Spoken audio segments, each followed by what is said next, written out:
Well, we're right in the middle of the Pan Am Games, and it's been a very exciting time for us here at Six Nations. And I understand that Kevin Sandy, our Pan Am coordinator, was on the radio last week to provide an update on all of the Pan Am Games activities that Six Nations is involved in.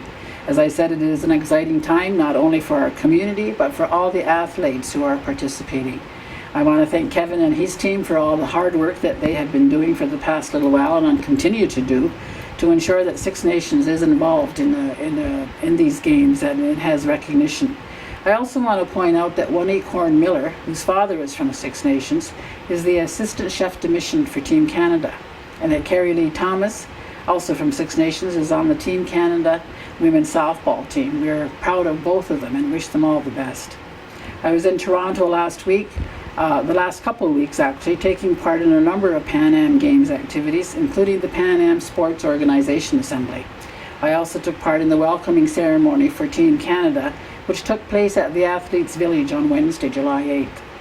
I was also invited by New Credit First Nation to attend their gala last Thursday and their Three Fires ceremony on the morning of July 10th.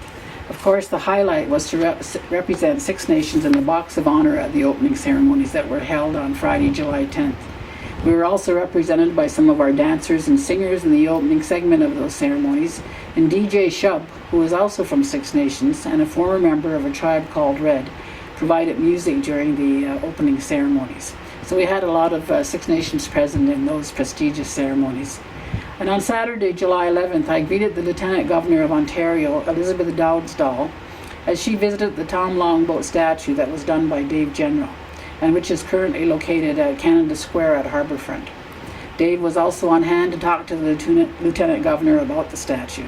This statue will be moved to the community once the games are over, and we will be having the unveiling in Toronto on Wednesday, July 15th at noon in Toronto.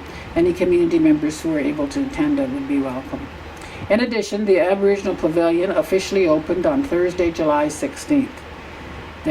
We also on July 18th had a concert for missing and murdered women and called Embrace Her with Love. It was held to bring awareness and education about the whole issue of missing and murdered Indigenous women. There were many performers from Six Nations, including Derek Miller and Murray Porter, and all of the performers performed for free because they are all very passionate about this issue.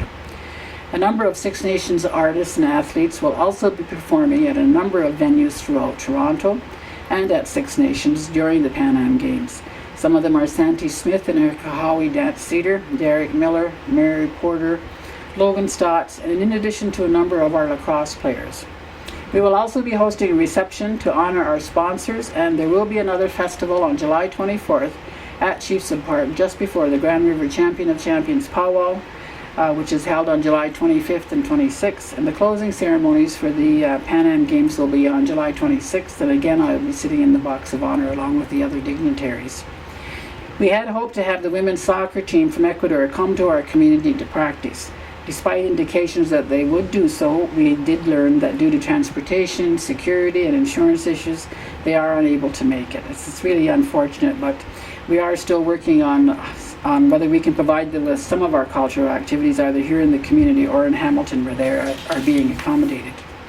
We will get a little break from Pan Am, and then again on July, then we'll get into Planet Indigenous, which is going to start on July 31st. And this is being done in conjunction with the Woodland Cultural Center. And on July 31st, we will kick it off with Buffy St. Marie performing at the Sanderson Center in Brantford. Tickets are $30 and can be bought at the Sanderson Center or online. Don Burnstick will also be performing at Woodland Cultural Center on August 1st. And then on August 7th, the Parapan Games will be officially opened, and at the same time, Planet Indigenous will open in Harbourfront. So it is a busy but exciting time, and I am so happy that Six Nations has a role in all of these events.